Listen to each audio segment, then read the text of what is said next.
Welcome back mga kaaldab.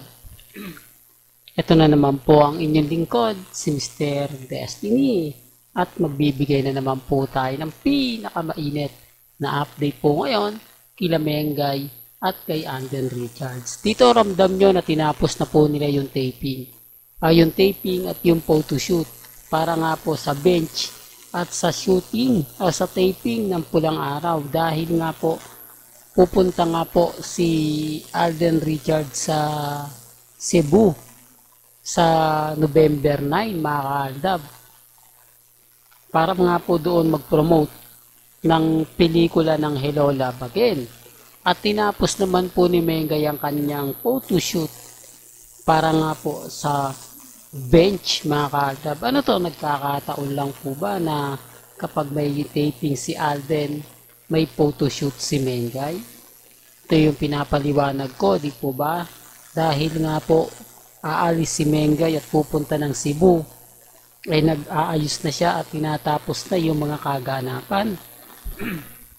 Bagamat hindi po pansin to o hindi po mararamdaman ng Eat Bulaga.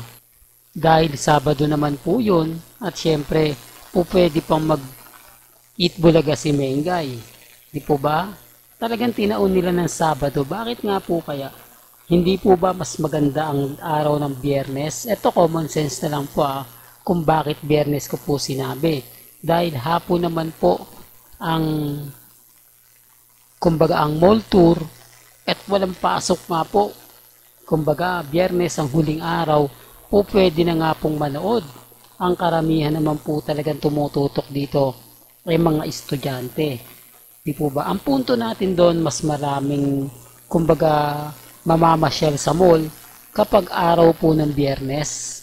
Di po ba? Kasi ito talaga yung free time yung tipong pag uwi mo, dadaan ka na lang sa mall dahil wala namang pasok kinabukasan. Di po ba?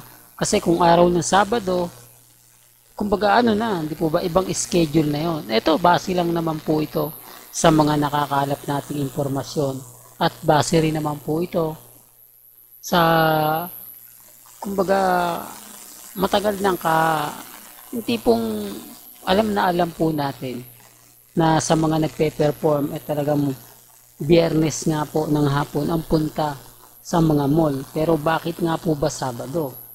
Doon pala mapapaisip na po kayo at kinabukasan nga po ay Linggo, family bonding. Ang sarap kaya mag-bonding dyan sa Cebu. At syempre, sino nga po ba ang pupuntahan dyan ni na Alden Richards at ni Maine Mendoza? Syempre, walang iba kundi ang kamag-anak ni Lola Linda. Alam ko maraming magre-react nito. Alam ko maraming magko-komento. Naku, matagal na yan Mr. Destiny. Alam mo, paulit-ulit ka lang. Alam niyo, sa totoo lang po, kita niyo yung mga comment kung nababasa po ninyo. Ang ganda ng mga sinasabi, di po ba? Gaya nga po na sinabi ng isang followers natin. Ito galing po mismo sa kanya yan. Hindi ko po yun kumbaga gawa-gawa lang at hindi ko po siya inutusan para magkomento sa akin ng napakaganda. Hindi ko na babanggitin dahil alam ko pag binanggit ko yung pangalan mo rito ay ibabash ka lang po sa Facebook pupuntahan ka nila tapos katakot-takot na pang-iinsulto, pang-aharas at kung ano-ano pa yung sasabihin sa'yo. Kaya nga po mismo minsan yung iba nagtataka ba't hindi mo ako nami-mention yung pangalan ko Mr. Destiny. Ginawa ko na po yan dati. Nababash lang po talaga. O ba kasi sinasabi nila na kumbaga dapat yung mga ganyan nananahimik na. Dapat po yung mga ganyan hindi na nagre-react. Alam nyo naman po na kahit sabihin na natin ayaw nila yung channel ni Mr. Destiny, pumupunta pa rin po sila sa akin para mag-abang ng update. Para mag-abang ng mga bagay-bagay na gusto rin po nilang malaman. Kasi tayo updated Di po ba? Gaya nga po ng pinapakita natin, taping si Alden, o katatapos lang ng taping ni Alden. Tapos si Mengay naman sa photoshoot ng bench.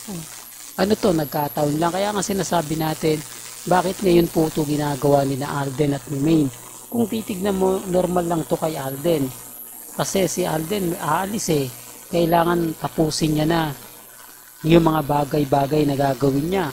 Kailangan Kumbaga, lahat ng commitment niya sa November 9, wala na. Bakit sumasabay si Mengay?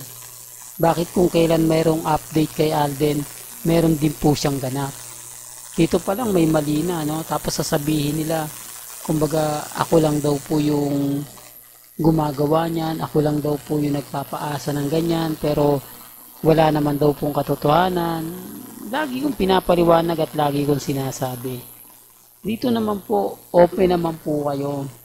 Lahat po ng mga gusto nyong ipahayag o gustong sabihin, normal lang naman po yan.